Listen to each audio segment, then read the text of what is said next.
सब सुन लो, इस बार कुछ भी हो जाए दिवाली बम स्कूल में फोड़ना ही है। रोहन, पागल हो गए हो क्या?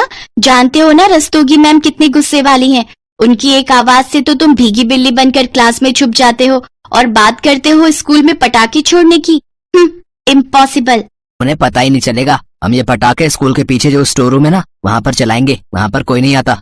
वो स्टोर रूम ऐसे ही खाली पड़ा रहता है। और वैसे भी वो पटाखे हार्मफुल नहीं है, वो सिर्फ आवाज करते हैं और कलर छोड़ते हैं। रोहन ठीक कह रहा है मानसी, अब तुम ये फालतू की बातें करके हमारा मूड मत खराब करो। हम प्लान कर चुके हैं। अरे रस्तोगी मैम आ गई, जल्दी जल्दी अपनी सीट पर बैठ जाओ। क्या हुआ रोहन? संभव, अभी कुछ देर पहले तो तुम बड़ा एटीट्यूड से कह रहे थे कि बम पटाखे चलाओगे स्कूल में। अब रस्तोगी मैम का नाम सुनकर भाग क्यों रहे हो? पटाखे तो हम चला कर रहेंगे, वक्त तो आने दो। ये स्कूल के कुछ शरारती बच्चे जो दिवाली मनाने की अलग ही तैयारी कर रहे थे और चाहते थे कि सबकी नजरों से छुपाकर दिवाली पर पटाखे चलाएं। पर रस्तोगी मैम बहुत ही सख्त स्वभाव की थी। वो जानती थी कि उनकी क्लास के बच्चे बहुत शरारती हैं।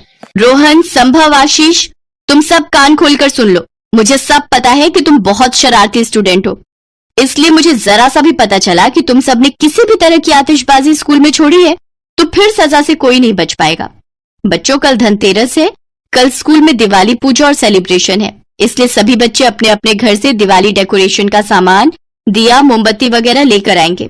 सभी क्लासेस के बच्चे अपनी अपनी क्लासरूम को सजाना शुरू कर चुके हैं। मैं चाहती हूँ कि आप सभी अपने क्लासरूम को बहुत सुंदर सजाओ। मानसी, ये लो, ये हैंडमेड दिए सामने बोर्ड पर लगा दो। बच्चों, कल के बाद आप सबकी दिवाली की छुट्टियां हो जाएंगी। रोहन और बाकी शैतान बच्चे आपस में इशारा करते हैं। उनके दिमाग में अलग ही योजना चल रही थी। अगले दिन रोहन और बाकी बच्चों ने अपने प्लान के हिसाब से स्टोर रूम में पटाखे छुपा दिए और क्लास में आकर बैठ गए।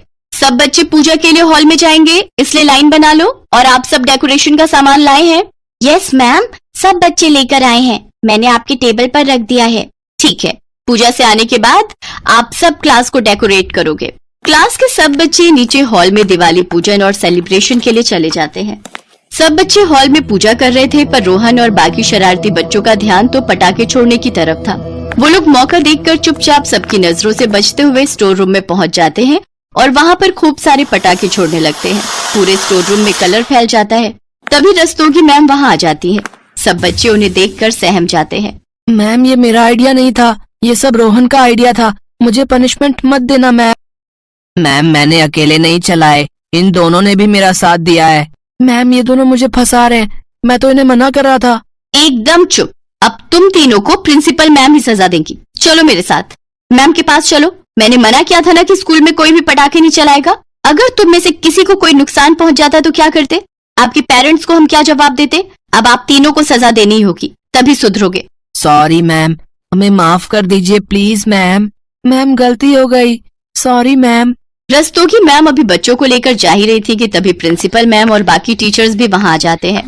प्रिंसिपल मैम को आते देख बच्चे घबरा जाते हैं। रस्तोगी मैम प्रिंसिपल मैम से बात करने लगती हैं। इतनी देर में मानसी आ जाती है। रोहन, अब तुम लोगों को सजा से कोई नहीं बचा सकता। मैंने तुम्हें मना किया था, रस्तोगी मैम से पंगा मत लो। देखो, रस्तोगी मैम बहुत गुस्से में हैं।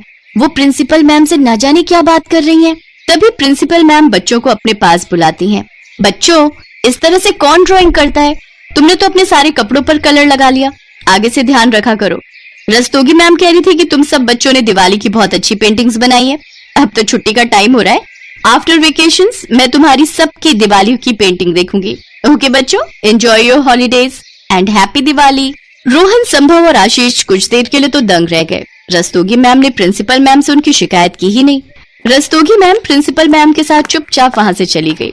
कुछ देर बाद सब बच्चे अपना बैग उठाने के लिए क्लासरूम में आते हैं। तभी रस्तोगी मैम अपनी सीट पर बैठी हुई थी। रोहन, संभव और आशीष उनके पास जाते हैं।